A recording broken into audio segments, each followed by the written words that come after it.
नमस्कार, मैं doctor Amitabh Goyal, laparoscopic थोरेकोवास्कुलर और general surgeon, Umapati surgical centre, Shekhar central, Palasia square में मेरा क्लिनिक है, प्रैक्टिस करता हूँ। आज मैं आपको एक नए विषय के बारे में जो बहुत कॉमन है के बारे में बताने जा रहा हूँ, जिसे पाइल्स बोलते हैं या हिंदी में बवासीर बोलते हैं।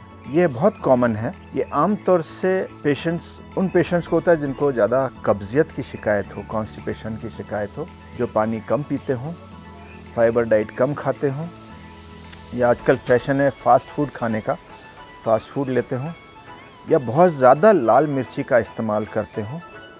नॉन वेजिटेरियंस को ये बहुत कॉमन है। कुछ पेशेंट जो ड्रिंक्स लेते हैं, हार्ड ड्रिंक्स या लिकर लेते हैं, उनमें भी ये बहुत कॉमन पाया जाता है। पेशेंट्स हमारे पास आते हैं तकलीफ़ लेके कि उन्हें पॉटी के रास्ते से या तो सूजन आती है या कुछ बाहर आता हुआ दिखता है जब वो पॉटी करते हैं। कुछ पेशेंट्स आते हैं कि पॉटी के बाद उनका खून का प्रवाह होता है, या तो सीधे नल जैसे गिरता है या पॉटी के साथ लग के आता है। कुछ पेशेंट्स की कंप्लेन होती है कि जलन और जलन के साथ खून आता है। ये कॉमन सिम्टम्स है। ऐसे सिम्टम्स बहुत सारे होते हैं जो कि हर पेशेंट्स को अलग अलग तरीके से डायग्नोस किया जा सकता है।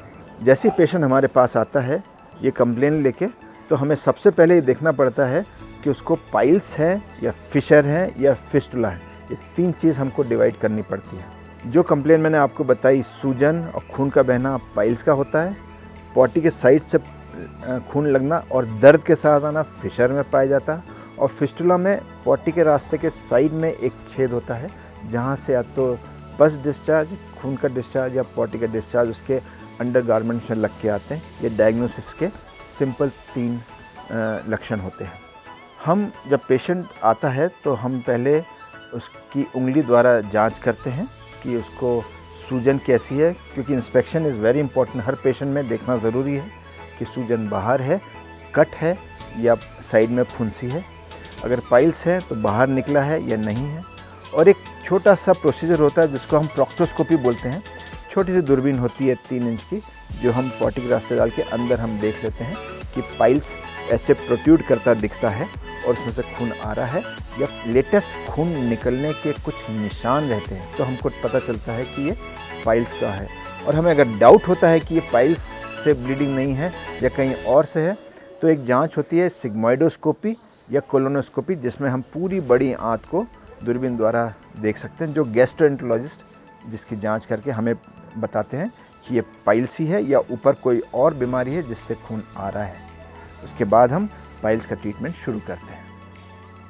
पाइल्स का ट्रीटमेंट हम, अगर ज़्यादा ब्लीडिंग नहीं है, ज़्यादा सूजन नहीं है, फर्स्ट डिग्री है, सेकंड स्टेज है, फर्स्ट स्टेज सेकंड स्टेज है, तो आम तौर से दवाइयों को रिस्पॉन्ड करते हैं। एंड हम स्टार्ट करते हैं सिंपल मेडिसिन से, और हम 5 से 7 दिन में देखते हैं अगर पेशेंट रिस्पॉन्ड करता है और पेशेंट कंफर्टेबल रहता है तो हम ट्रीटमेंट लंबा देते हैं 21 दिन तक का, और उसके बाद धीरे धीरे दवाइयाँ टेपर कर देते हैं और पेशेंट को normal life with restricted food habits में एडवाइस करके उसको भेज दें, ताकि खाना पीना थोड़ा सा रिस्ट्रिक्टेड रहे, लाल मिर्ची ना खाए, कुछ बादी की चीज़ें ना खाएं। इस तरह से उसकी पाइल्स कंट्रोल रहती है और अपनी लाइफ काफ़ी समय तक, काफ़ी सालों तक निकाल सकता है।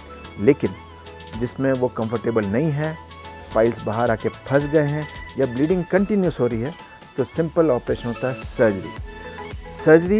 इसमें 3 तरह की होती हैं। जो बाहर निकला रहता है ग्रेड 4, उसमें सीधे ओपन सर्जरी होती है या काट के उसका ऑपरेशन किया जाता है। स्टेज 2 to 3 में हम उसका ऑपरेशन स्टेपलर द्वारा करते हैं, जो अंदर के बवासीर होते हैं, जिसको इंटरनल हेमरॉइड्स, इंटरनल पाइल्स या जो अंदरूनी पाइल्स होते हैं, उसको हम स्टेपलर द्वारा ऑपरेट कर सकते हैं। स्टेज 1 और स्टेज 2 जो ब्लीडिंग कंटिन्यू रहते हैं, उनको लेज़र द्वारा भी ऑपरेशन किया जा सकता है, जो कि बहुत ही इजी और अगले दिन से पेशेंट काम पे जाता है। स्टेपलर भी एक दिन में पेशेंट घर पे चला जाता है, कोई ब्लीडिंग नहीं, कोई काटा पीटी नहीं होती, उसमें कोई ऑपरेशन, कन्वेंशनल ऑपरेशन नहीं होता। एक और टेक्निक होती है जिसमें स्टेपलर के साथ लेज़र का भी इस्तेमाल करते हैं, जो कि काफ़ी प्रचलित हो रही है आजकल। पहले स्टेपल करते हैं और जो बचे हुए हेमरॉइड होते हैं उसको हम लेस कर देते हैं और पेशेंट काफ़ी कंफर्टेबल रहता है।